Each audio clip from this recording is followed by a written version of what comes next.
All right, let's dive in. Today we're taking a deep dive into something called ulcerative enteritis. Or UE. UD, okay. A pretty rare complication of celiac disease. Uh-huh. And we're going to be looking at it through a research manuscript submitted to the American Journal of Gastroenterology. Wow, great source. Yeah, it should be interesting with some intriguing cases. For sure, love those. And we'll be checking out those figures. Those figures, yeah. So get ready, because this deep dive is going to be packed with insights about a condition that might be more common than we think. All right, sounds good. To get us all on the same page, let's do a quick recap of celiac disease itself. Sure. It's an autoimmune condition, right? Where gluten, this protein found in wheat, barley, rye. The usual suspects. Yeah, exactly. Triggers an immune response that basically attacks the small intestine. Ooh, not good. No. Leads to all sorts of problems like bloating, diarrhea, even anemia. The classics. Yep. And diagnosis, relies on blood tests and biopsies. But most folks see improvement with a gluten-free diet. Which is good news. So this study actually focuses on a much rarer outcome than those classic celiac symptoms. Right. Ulcerative enteritis, which only affected, get this, 0.2% of the celiac patients they studied. Wow, that is rare. Yeah, so what exactly is ulcerative enteritis? Well, as the name kind of gives away, it involves ulcers forming in the small intestine. Ulcers, ouch. Yeah, and this is where things get kind of interesting, right? So traditionally, it was called ulcerative jejunitis. Okay. Because, it was thought to mainly affect the jejunum, a specific part of the small intestine. Uh-huh. But this study found that these ulcers can actually show up anywhere in the small intestine. Really? Yeah, so they're proposing to change the name to ulcerative enteritis, a more accurate name for what's really going on. Ah, so the name change is a clue, huh? Like researchers are discovering new things about this condition? Yeah. And we're talking about ulcers here. Those aren't just like minor annoyances. No. They can actually lead to some pretty serious complications. Absolutely. You're talking potential bleeding, even perforation of the intestine. Yikes. Or even blockages. So, yeah, while UE is rare, it's definitely something to keep in mind. Something to watch out for sure. Yeah, and speaking of keeping things in mind, this study, they did it at a U.S. medical center, analyzed 8 cases. 8 cases? Of UE. Okay. Over a 30-year period. 30 years? Wow. Yeah, and this interesting is that most of the prior research, it all came from Europe. Oh, really? Yeah, so this study, this adds some really valuable insights into how UE presents and is treated here in the U.S. Makes sense. Which could have important implications for diagnosis and treatment approaches, for sure. It always feels like we're playing catch-up here in the U.S. Sometimes, yeah. Well, we've got 8 cases spanning 30 years, all from the U.S. That's a pretty unique data set. And what really stood out to me was the variety of ways that UE showed up in these cases. Yeah, it wasn't like, one size fits all, Not at all. It presented in all sorts of ways. Like what? Well, take case 3, for instance. They initially showed up with what looked like a mass in the jejunum. A mass. Yeah, then you've got case 5 who had ulcers specifically in the duodenum. Another part of the small intestine. Exactly. And case 7, they had a stricture. A stricture. Yeah, basically a narrowing in their distal duodenum. Oh, wow. And to make it even more interesting, case 8 showed severe inflammation throughout both the duodenum and jejunum. Wow, so UE is like a master of disguise, huh? It really is, presenting in all these different ways. So a doctor can't just assume it's UE based on one symptom. No. They've really got to investigate. Yeah, thoroughly. And that's where those, detailed figures from the study come in, right? Exactly. They provide this visual evidence of these diverse presentations. Gotta see it to believe it, right? Kind of, yeah. Like imagine seeing images of this mass-like growth, distinct ulcers, the narrowed section of the intestine. I'm trying to picture it. Yeah, and then widespread inflammation and all of these, are different manifestations of the same condition. It's kind of wild. Yeah, it really highlights the importance of using all those imaging techniques and biopsies, to really get a clear picture of what's going on. So it's like piecing together a puzzle. Yeah. Using these images and tests to figure out if it's really UE. You got. But what makes this puzzle even trickier, what I read, was that UE can be mistaken for a severe case of regular celiac disease. Oh, for sure. That's another layer of complexity. In fact, some patients in the studies, like case 5, they saw improvement just by sticking to a gluten-free diet. Which is what you do for regular celiac. Exactly. But here's the thing. To really tell the difference between the severe celiac disease and UE, doctors have to go a step further. Like what? They need specialized tests, like TCR gene rearrangement and flow cytometry. Hold on, those sound pretty technical. Can you break those down a bit for us? Of course, so think of TCR gene rearrangement like looking for a specific fingerprint on the immune cell. Fingerprint? Yeah, involved in UE, and it helps identify these unique characteristics that really set it apart from typical celiac disease. Oh, okay, I see. And what about flow cytometry? Flow cytometry, think of it like a high-tech cell sorting system. A cell sorting system? Yeah, it helps pinpoint and quantify different types of immune cells, giving doctors more clues about what's happening at a cellular level. Oh, okay, that makes more sense. So we've got this rare complication that can mimic celiac disease and needs special tests to diagnose. This is a real detective story. It is. But it gets even more interesting because the study found a connection between UE and something called RCD2, Right. which is this severe form of celiac disease that doesn't respond to a gluten-free diet. Right. It's tough. Yeah, so what's the link there? Well, that's where things get really fascinating. They found that UE is often seen in patients who also have RCD2. Oh, interesting. And some experts believe that UE might actually be an early form of this type of lymphoma. Lymphoma. That called EATL, or enteropathy-associated T-cell lymphoma. Okay, that sounds serious. Yeah, it can be. So distinguishing between these three conditions, it can be really tough. Super challenging. Because they share similar features, and they can sometimes progress from one to the other. True. It's like a spectrum almost, Kind of, yeah. With celiac disease on one end, and then potentially UE, then RCD2, and maybe even EOTL in some cases. That's a pretty serious progression, and it makes this research even more important. I agree. And speaking of important cases, the study takes a close look at one particular patient, Case 8. Oh, yeah. Whose journey really highlights the complexity and challenges of UE. It's a fascinating case. Yeah, so tell us about her story. Okay, so Case 8's story starts after childbirth, when she's diagnosed with celiac disease. After childbirth. Yeah, and initially she responds well to a gluten-free diet. So that's good. Yeah, encouraging, but then she has a relapse. Oh, no. Really severe symptoms and significant weight loss. That's rough. It is, yeah. So what happened next? So they do more tests, and they find that she has total villus atrophy in her duodenum. Total villus atrophy. What's that? Well, imagine the tiny finger-like projections in your small intestine that help with nutrient absorption. Okay. They were completely flattened in her case. Wow. Which is a really serious finding. Yeah, I bet. But on top of that, they discovered ulcers in her jejunum. Oh, no. And abnormal T cells, which are a type of immune cell. So these findings, they all pointed to a diagnosis of both RCD2 and UE. They did. She was dealing with a lot. So how did they try to manage all of that? Well, she went through a bunch of different treatments, starting with budesonide. What's that? It's a type of steroid, and then they moved on to more potent steroids. Okay. But when those didn't work, they tried cladribine. Cladribine, is that a chemo drug? It is, yeah. And ultimately, she received an autologous stem cell transplant. A stem cell transplant? That's a big deal. It is. It involves collecting the patient's own stem cells, giving them high-dose chemo, and then putting the stem cells back in. Intense stuff. Yeah, it's a powerful treatment, but not typically used for RCD2 here in the U.S. Which makes Case 8's situation even more, unique. Very unique, for sure. But then, even after the transplant, she had all these unexpected complications. It was a tough journey. So this is like a medical thriller. What kind of complications are we talking about? Well, she developed severe inflammation in her intestines after the transplant, so severe that she was passing intestinal casts. Intestinal casts? Yeah, basically pieces of solidified intestinal lining. Wow, and it gets worse. It does. They also found evidence of a potential autoimmune reaction in her colon. Her colon, too. Yeah, and even some liver problems. So much going on. A lot to unpack. It's amazing that these specific complications hadn't been reported before in RCDQ patients who had that stem cell transplant. Right. Her case really is one of a kind. It is. It just shows how much we still don't know about UE and those long-term effects. We're still learning, yeah. But we'll get into those complications and the groundbreaking treatment they tried in part 2.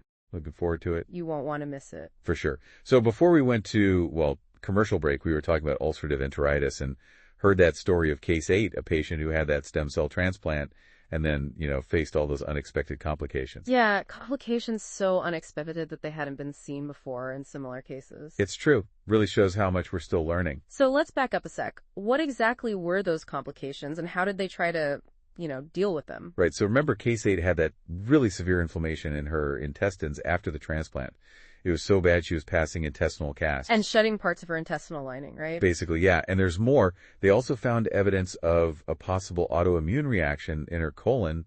And on top of all that, she had liver problems. Like her body was just attacking itself? Yeah, on multiple fronts. That's kind of scary. It is. And what makes this even more, significant is that these complications, they hadn't been seen in other RCD2 patients who had the same stem cell transplant. So it adds like another layer to understanding the potential long-term effects of this treatment. Absolutely. And this brings us to the, really interesting part, the treatment. Yeah, the treatment they tried for these complications. Which was? They used a drug called ruxolitinib. Ruxolitinib, okay. Which is usually used for something called graft versus host disease. Graft versus host disease. That's after a stem cell and bone marrow transplant, right? Exactly, where the donor's immune cells attack the recipient's body. So this ruxolitinib, it wasn't originally for UE or RCD2. Right, not at first. But so how did they, make that connection? Well, ruxolitinib works by targeting a pathway in the immune system. A pathway? Called the JAK-STAT pathway. Okay. And, this pathway, it's known to be overactive in RCD2 and potentially UE too. Ah, so they saw a connection even though the drug wasn't meant for these conditions. They thought it could help by calming down that pathway. Yeah, kind of like finding a new use for an existing tool, based on what we know about the disease. Pretty cool. And the remarkable thing is she responded well to it at first. She did? Yeah, her condition stabilized for about 6 months. That's good, right? It was a glimmer of hope, but then, sadly, things took a turn. Oh, no. Yeah, she developed what looked like hemophagocytic lymphohistiocytosis. Hemophagocytic what? Hemophagocytic lymphohistiocytosis, or HLH. Okay, HLH. Yeah, it's a serious condition where the immune system basically goes into overdrive. Oh, so it attacks the body's own cells. Exactly, and tragically she passed away. That's so sad to hear, but her journey, even though it was difficult, it might help others. I think so. It highlights the potential for these targeted therapies, even in these really complex cases, shows the need for more research to understand how to best use these drugs. And maybe predict who would benefit. Exactly. It makes you think, if they had found this treatment earlier, could it have been different? That's a tough question. It's something researchers are looking into, trying to understand the timing of these interventions, So Case 8's story, it's definitely, a somber note to this whole discussion. It is. But it also shows us that medicine is always evolving. Constantly learning and changing. But let's take a step back for a second and, think about the average person listening. Why should they care about this rare complication, if they have celiac disease? Good question. And while UE is rare, this research shows us a few important things. Like what? First, that celiac disease can be more than just bloating and, discomfort. It's not always the simple things. Right, and it really highlights the need for doctors to consider UE as a possibility. Especially when patients have unusual or severe symptoms. Yeah, symptoms that don't respond like they expect. And it sounds like treatment for UE is still, a moving target. It is. We saw in the study they used all sorts of approaches. Steroids, chemo. Even a stem cell transplant. So what does that tell us about the treatment options right now? It shows there's no one-size-fits-all solution. It's more about individual care? Yeah, based on the specific presentation and severity. Doctors kind of have to make decisions on a case-by-case basis. They do, looking at symptoms, how they respond to different treatments, overall health. Like detective work? Absolutely. And this research, especially Case 8's experience with ruxolitinib, it feels like it could lead to more targeted treatments in the future? I think so. Maybe even encourage doctors to consider meds that are usually used for other things. Expanding the toolbox. Exactly. And speaking of expanding, let's go back to that name change for a sec. Ulcerative Jejunitis to ulcerative enteritis. Right. We talked about it earlier, but why are they making that distinction? Well, the old name implied that the ulcers only happened in the jejunum, that specific part of the small intestine. But this research showed they can form anywhere. Anywhere in the small intestine, yeah. So it's more than just like a word change. It is. It's about accuracy, having a name that really reflects the condition. Which can lead to better diagnosis and treatment. Exactly. Ulcerative enteritis, it covers the whole scope of where these ulcers can be. It's like how our understanding of other diseases has changed over time. We learn more, refine the language. It's a constant process. And one of the biggest discoveries here is that connection between UE and RCD2. Yeah, that's key. RCD2, remember, is that severe form of celiac that doesn't respond to gluten-free. Right. And the fact that they often see UE in those patients, that raises questions. It does. Could UE be a precursor to RCD2? Could it be an early sign of EATL? It's like a domino effect. It shows we need to really watch patients with celiac, especially those who have complications like UE. For sure, early detection is so important. And that leads to another thing from the study, dietary compliance. Right. They found that most patients with UE weren't strictly gluten-free when they were diagnosed. Yeah, interesting, huh? So what does that tell us? Well, even though a gluten-free diet might not prevent everything, this shows how important it is. It's the foundation, right? It is the first line of defense for managing celiac disease. Even though this is a rare complication, the research really highlights the importance of diet for anyone with celiac. Absolutely. It's a cornerstone of managing the condition. So we've covered a lot, but we've also raised a lot of questions. We have. We haven't even talked about personalized medicine yet. That's a whole other discussion. We'll unpack that and what this research means for the future of celiac disease treatment in the final part of our deep dive. Sounds good. And we're back for the final part of our deep dive into ulcerative enteritis in celiac disease. We've covered a lot of ground, haven't we? Yeah, we've seen all the different ways UE can show up, the challenges of diagnosing and treating it. Right. And we even peeked into the future of potential targeted therapies. It's exciting stuff. But before we wrap things up, there's one more piece of the puzzle. What's that? Personalized medicine. Ah, yes, that's a fascinating area. And, this research gives us some really interesting clues about how we might actually personalized treatment for celiac disease and its complications. So how could this research help tailor those treatments for people with celiac, especially those at risk for complications like UE? Well, the study highlighted some key factors that might contribute to UE developing. Okay. Like genetic and immunologic factors. So they found specific patterns in the immune cells of patients with UE that were different from those with just typical celiac disease. Yeah, that's right. And this knowledge could be incredibly valuable in the future. Definitely. You mean it could help identify people who are more likely to develop UE even before they have symptoms? That's the hope. Imagine being able to use genetic testing or biomarkers to identify those individuals at higher risk. That's incredible. It could change it's allowing for earlier intervention. And potentially preventing UE. Or at least making it less severe. Wow, getting ahead of the game instead of playing catch up. Exactly. But personalized medicine isn't just about predicting, right? It's also about tailoring treatments for each person. You're absolutely right. And this study gives us some really promising ideas on that front, too. Okay, like what? Well, remember Case 8 and how they used ruxolitinib?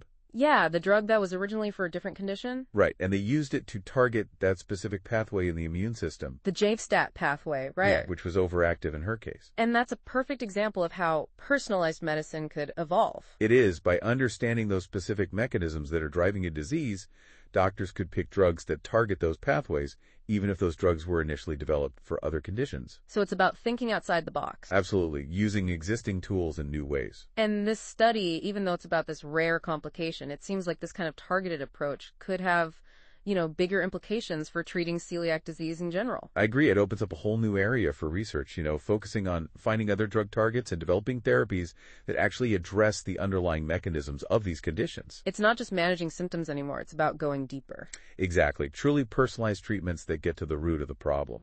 It's really amazing to think about the possibilities. It is. But for people listening who might be feeling a bit overwhelmed, what's the main takeaway from all of this? Well, I think the most important thing to remember is that research is always moving forward.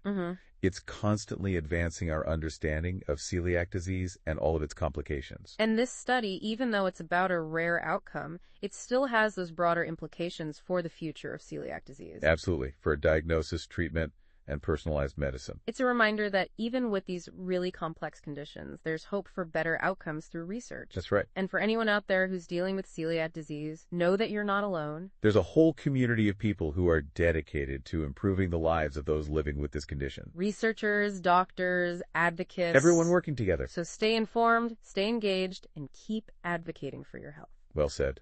And on that note, this is the end of our deep dive into ulcerative enteritis in celiac disease. We've covered so much, but there are still a lot of questions out there. There always are. So we encourage you to keep learning, about celiac disease and its complications, and stay up to date on the latest research. Absolutely. Thanks for joining us on this journey of discovery. It's been a pleasure. And until next time, keep diving deep.